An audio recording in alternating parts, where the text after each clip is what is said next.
so great to see you both, to talk to you both.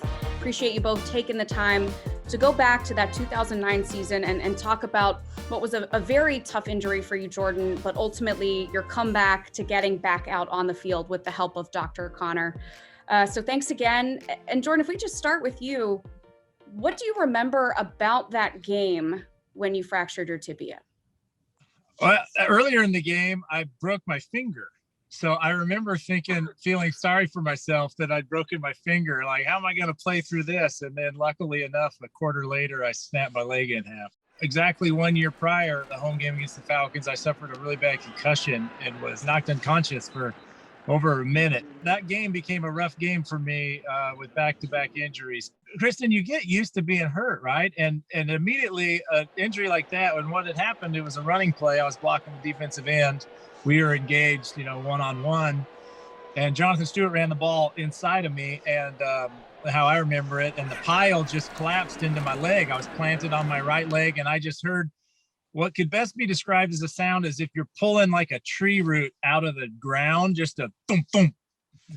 Well, that happens when you roll your ankle as well. And Dr. Connor could tell you more about that than me. And, there's just a lot of popping that goes on when you have any injuries. And so I thought, oh, man, I rolled my ankle again, And the pile, I kind of ended up on top of the pile. And as I pulled my leg out, then that cleat and all that tape and everything was just hanging at just a soft curvature, down towards the ground. And I rolled over onto my stomach, and Steve Smith said, "What happened?" And I said, "It's my leg. It's bad."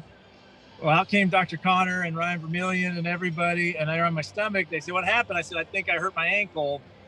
And they rolled me over, but my foot stayed pointing down like I was still laying on my stomach. So that's when we knew it was bad. Right then. And Dr. Connor, from your perspective, what do you remember in those first moments of seeing Jordan's injury? What I didn't ask Jordan. I didn't talk to him about it. I didn't say, take a deep breath.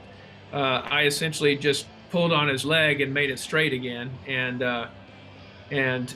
the thing that I always tell the athletic trainers or some of our fellows and residents that I work with is whenever you come across that, you just pull on the leg and make it look like a leg again. Because when I went out there, it wasn't looking like a leg, and so I pulled it straight, and then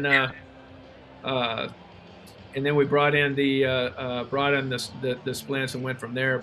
I don't think I'll ever get the phrase "just make it look like a leg again" out of my head. and only a football player and a team doctor could say those things with such casualness.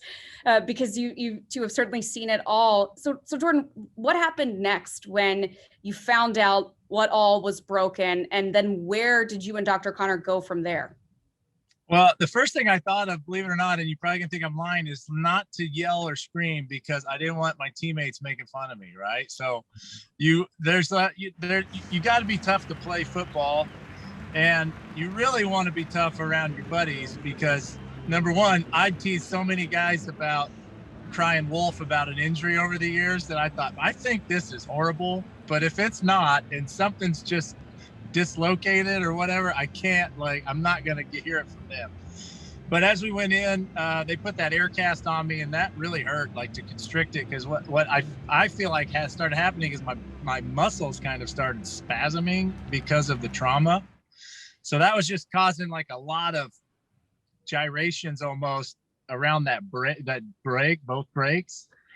So I basically just had to go. I went straight to the hospital in uniform and waited for those guys to finish the game. And I'll never forget, one of the people that was helping me in the ambulance was talking to me about the game while they were wheeling me and wasn't paying attention and rammed my leg right into the door of the elevator. And I was like, and at that point, I was thinking, okay, I don't have to be tough any longer. That's kind of when I became a patient after that. Jordan, I read that you had to spend a couple nights in the hospital. What do you remember? So you go into a game just like any other game day, and then a couple days later, you never imagine that you'll be in the hospital going through all this. So how are you feeling about all of this, waking up from the surgery and the aftermath those first few days? I remember two things. One, they wanted me to be in there under a pseudonym because at the time, I was playing, and I gave him the name Jeff Hangartner, who was just another lineman on the team, as my pseudonym. So I thought that was funny. So I obviously still had my sense of humor. Yes. But you have all that surgery, and like from what I was told, there was a good bit of blood loss too when I had the surgery because it took a while to get everything lined back up and stuff. So I was sickly for a few days and just didn't truly, they wanted to release me sooner. I just didn't feel like I could make the car ride home. I just was so out of it. And with like the morphine required and, like getting knocked out, and had played a football game before I went into surgery, a part of a football game. So I remember that's the most wiped out I've ever been. What was that rehab process like for you, Jordan? Slow. That was it.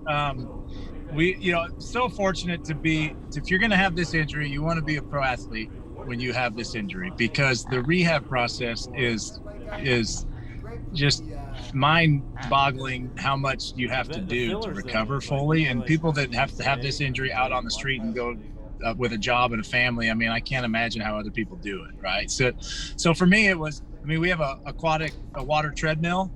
So I wasn't allowed to put any weight on my foot for 2 full months. I started to be able to walk in the water treadmill with life vests on and a handrail with water up to my chin, right? Like next to no weight. And I just was tapping that foot. Plus, I couldn't do any of that stuff until all the wounds healed. And I think I had Dr. Connor say 40 something stitches in all of it, just repairing. So learning to walk. And then, there was so much atrophy in that leg, building the leg back up, eventually where I could start doing some lifting on it, eventually where I remember the first day I went out to run and I just thought I was going to die from pain. And Dr.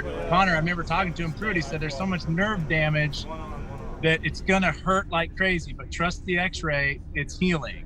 And stress causes bone to heal faster. So he's like, you push it as much as you can. And when they told me I could be done with crutches, I remember I would walk in with a boot on, walk into rehab, and I'd crutch home because the rehab made it hurt so bad I couldn't walk on it the rest of that day. So just literally one step at a time and getting better as it went, and just trusting the process. We had a great staff, and fortunately I was able to get back. This happened right before Thanksgiving, and I was back for training camp the next year. Do you remember what it felt like when you finally felt like yourself again, and when you went back to training camp and everything felt good when you got back on the field? But I was mowing our lawn and I came upon the part where like the irrigation valves are down in a box in your yard. There's like a green, plastic cover over the top, and it was sticking up.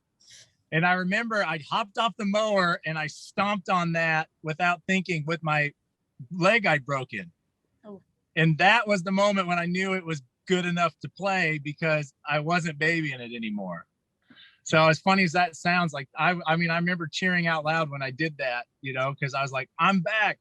And it hurt in camp. They gave me the option of doing like every other day, but I was like, I got to get this thing right. And certain movements really hurt it more than others, but trusting the staff. And when Dr. Connor said, it's healthy, you're not going to re-injure it, it's stronger than it was before, just go. Then you go, and I think that having the team just, was having the best foot and ankle guy and the best orthopedic guy both doing your surgery is sure, not a bad way to go. Well, Dr. Connor, Jordan, thank you so much for taking a few minutes to go back and talk about all this. I don't think I've ever laughed so much during a story about a very serious injury. But I just really appreciate it. I know people are going to really appreciate hearing about this. So thank you both for the time.